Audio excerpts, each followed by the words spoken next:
Okay. Howard, what number were you in the family? I was the last child, and I'm a 9.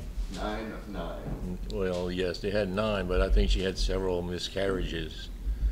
I think they would have had like 13 children. One that didn't make it.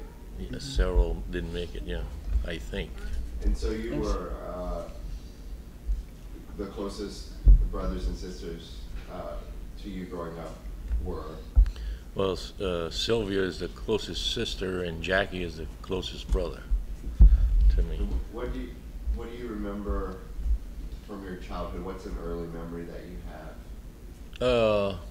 I can remember when I was about 4 years old living in the old house, which is the house that I was born, and the only one that was born in that house was me.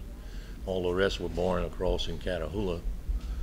And I remember having a large jar breaker, and my mom telling me, "Howard, you have to take a hammer and break that jar breaker before you eat it." So that's one of my fondest memories, because I was like maybe 4, and that's not too many memories that I have, but that was one of them. And also, Jack and I would take a pail of food to our daddy on the Wado Martin plantation, and we'd follow the road, Bayou Marcia Road, which was a cow trail in those days. And This one that yeah, has a stop sign right there. stop sign, right? That was all a cow trail. There was no road in those days. And we'd take a pail of food to Daddy, Jackie and I, and when we turned and made the corner towards the Martin plantation, we every once in a while we would be chased by a bulldozer. They were clearing land and getting land cleared to plant crops, and that's another memory that I always possessed, because a 4-year-old being chased by a bulldozer was like really interesting, to say the least. Exciting. Yeah, exciting. That's my 2 fondest memories as a child of under 5 years old. Did you used to catch crabs and fish? I was naturally too young. They wouldn't let me get too close to the water unless I have Cheese or Jackie or Sylvia or Goy, with me. But I always had to watch from the bank. And you would go across in the boat to school? No, I was just 5 years old when we were here. Okay. When we moved, when I was 5 years old, we moved to the Wade Morton place, next to the bridge on Bayou Marché, next to the levee.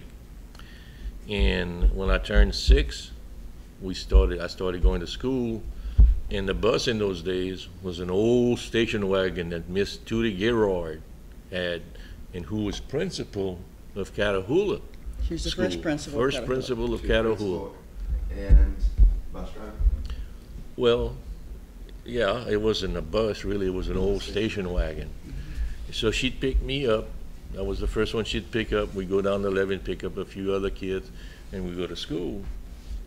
I was always the first one at school and the last one to leave school. So I had a long school day. And you went, a lot of your older brothers would go to school maybe 3 days a week and then work 2 days a week. Did you go to school every day? Some of the early August, September school days, we really didn't go to school until late September. Towards September, we'd have to do some work in the fields, and it was accepted in those days. Any child that their parents were farmers, they could keep the child home and do the work until after Labor Day, I believe. And every once in a while, we would stay home to do some farm work. Yeah. And this was sugarcane? We had cotton, sweet potatoes, sugar cane, corn in those days. Corn to feed the animals. y'all raised animals too? Oh, yes, we had a yard full of animals, horses, mules, cows, pigs, chicken. We had all those animals, at our disposal. I mean, that was the accepted venue in those days. Everybody, every farm that I knew of had animals. You have mules to plow, and they didn't have tractors in those early days for us. What do you remember eating? My mom's cooking was white beans and rice with meat. That was basically the basic staple of our household: white beans and rice, and meat. And for breakfast, a hamburger or two for breakfast. Sturdy, I mean, very hearty meals, because you're working in the field. It takes a lot of energy and a lot of endurance. Do you remember what y'all do for Christmas? Christmas was very shabby, other than for food. We had very little toys, anything like that. Mostly I'd share toys with Eric Bona. I'd go over there and play with his toys, or he'd come over to our place, and we had an old sawmill in the back on the side of us. So we had a large stockpile of sawdust. So Eric and I would play in that large pile of sawdust, and that's how we entertained ourselves as youths. We played in that pile of sawdust. So what's the age difference between you and Eric? I want to say 4 years, or 3. It's about 3.5. 3 to 4 years. How would you describe your mother? What was her? My mother was a very religious and devoted wife because of her religion. Loving, caring, good-natured. If ever you got into trouble, she was there to help you out, and try to solve whatever problem you had. But very caring, very religious. And your father? My father was a little rough, is a word I want to use. Yeah, but in those days, everything was rough. Making a living was rough. So I would say he was rough, and I guess as fair as he could get, trying to keep 9 of us in line. I guess he did the best he could without any schooling. He had no schooling whatsoever. And how did you meet Janelle? Janelle and I met at a teenage dance in St. Martinsville one night. One of our friends introduced us, and I forgot Cecil, I believe. Cecil Easton introduced us. And how did you get to the dance?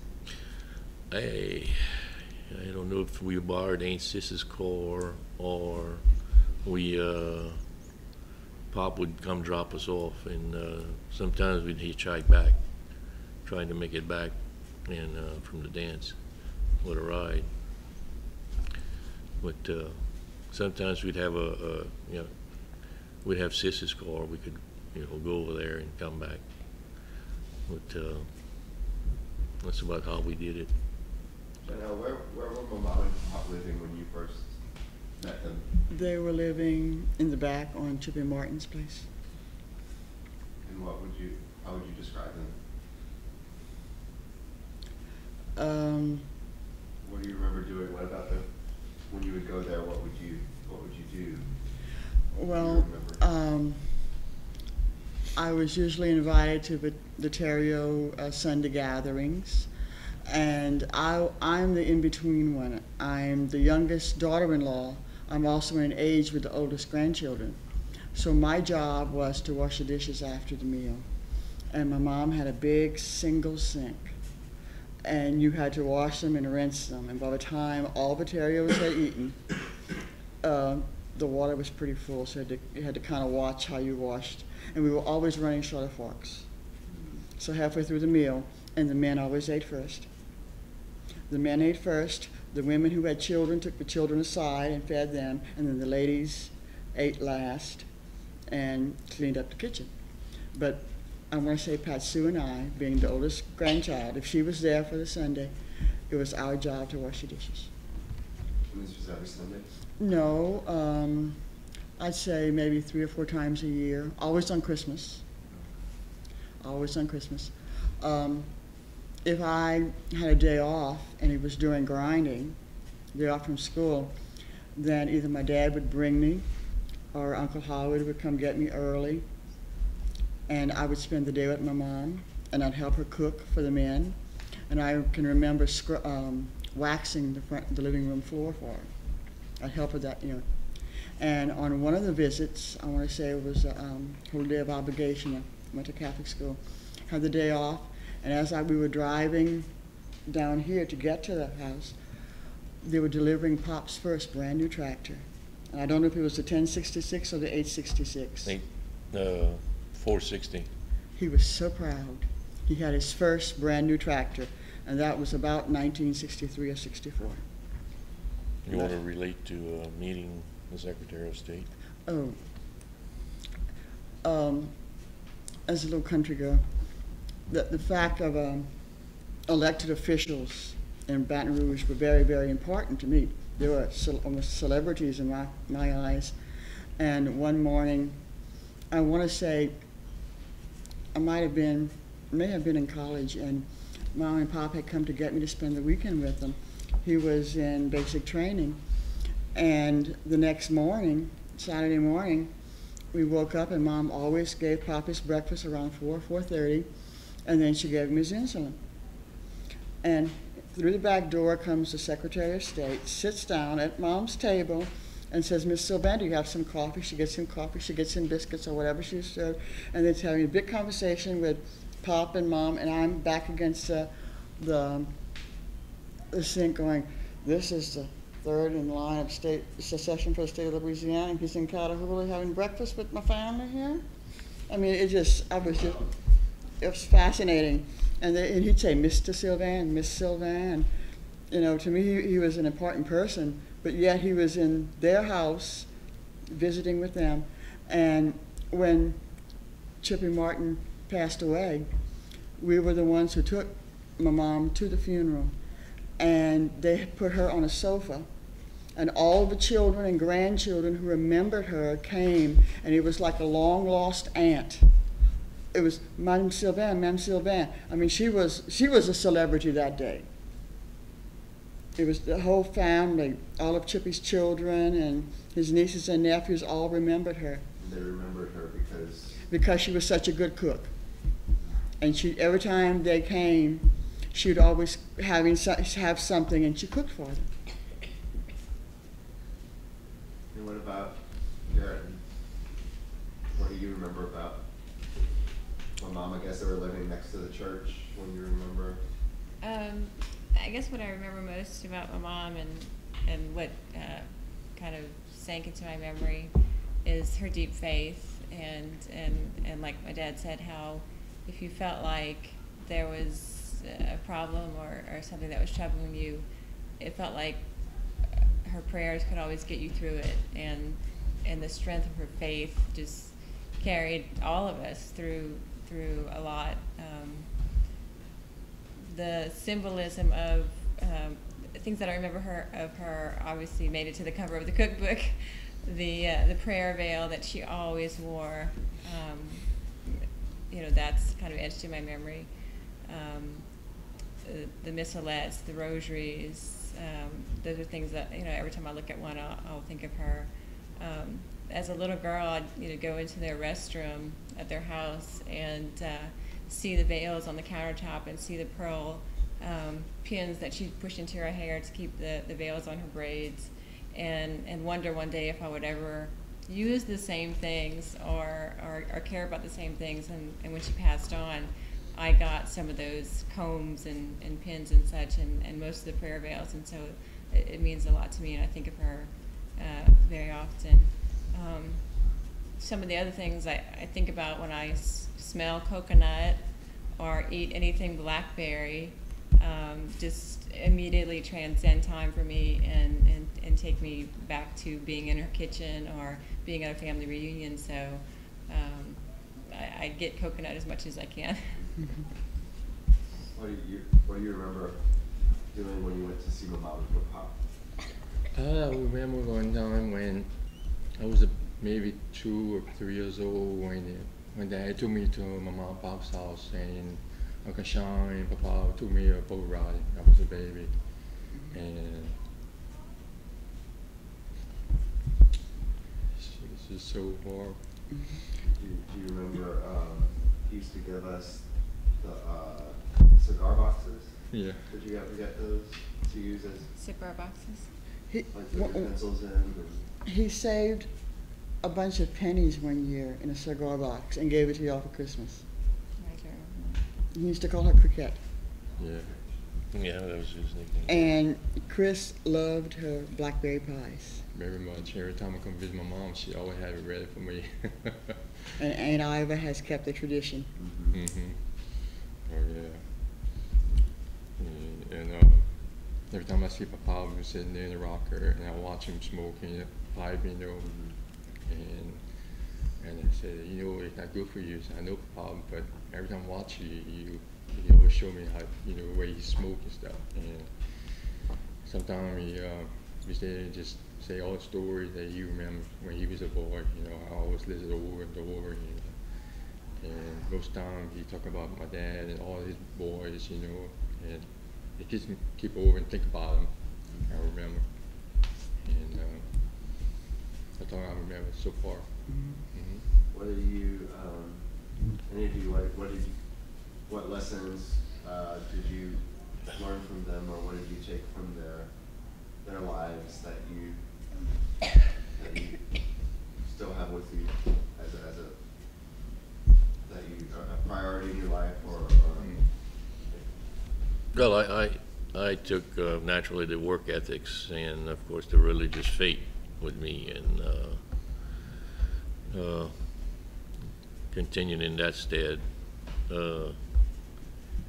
As far as religion and work ethics, we all, I think the whole family worked excessively, not even close to normal, and it was brought out in the entire family. It was just not I that had that work ethic, but every single one of the 9 had a work ethic that was endless, and I'm sure you are aware of that too. And the work ethic, and the fact that, like Karen said, prayer could get you through anything. My mom even gave me, when Pop retired, her prayer book, her novena to Saint Isidore, who's the patron of farmers. She signed it Angella B. Theriot to Janelle B. Theriot. So I have that in her own, in her handwriting. And just the fact that that's how she solved things. And her pink cloud dessert. She knew. I was raised by a very strict mother who did not believe that you could go into someone else's kitchen or into their refrigerator. And I never went into my mom's refrigerator unless I asked. And here, I am a daughter-in-law. And when the time came that we had to spend the night with her, and I would go to work the next morning, it meant that I had to eat breakfast there. Well, she figured out that I wasn't going, so she'd tell me, now, Jonelle, I have this or I have that. And one thing, when her 2 sisters, Aunt Rose and Aunt Pam would come, she always made her pink cloud dessert. And she knew I loved it. So she'd make a big bowl for them, and she'd put me a little aside, and when I'd walk in, she'd say, the Golden Girls are coming, but your pink cloud is, go look for it. If she didn't tell me, I wouldn't go. And what What was that made with? It was made with cottage cheese and strawberry jello and I think pineapple. I'd buy her the jello in 2 and 3 packs at a time. And she also liked when I came because I knew how to get the cheapest community coffee. And that was her treat. She loved her community coffee, and she knew when I bought it, she didn't have to pay me back. It was always a treat. And the B for Angela B and Janelle B is Blanchard. Blanchard. So that's But correlation. being as Cajun as Theriot, when we got married, she used to call me her petite américaine because I could not speak French. And through the years, I learned French just to be able to say it with her. And she did not know that I learned the rosary in French because she loved to say it. And to this day, I'll listen to it in the mornings in English and in French, and I always think of her to be able to say it. And in her later years, when we would spend the night with her, she'd forget herself, and she'd talk to me in French. And I'd answer her sometimes in French and sometimes in English. So in the maybe 35 years that we were married before she died, the little American learned to speak French for her. Mm-hmm. All right, any other thoughts before we wrap up? Mm-hmm. All right, well, thanks to all of you. Okay. Appreciate it. Oh, Jude, one more thing. Go for it. The Therios are a big, big family, as you know. This is Jackie, this is girlfriend, and this is Megan, his daughter. The 3 of us are only children. So being a Theriot means you will always have lots of cousins and aunts and uncles to celebrate things with.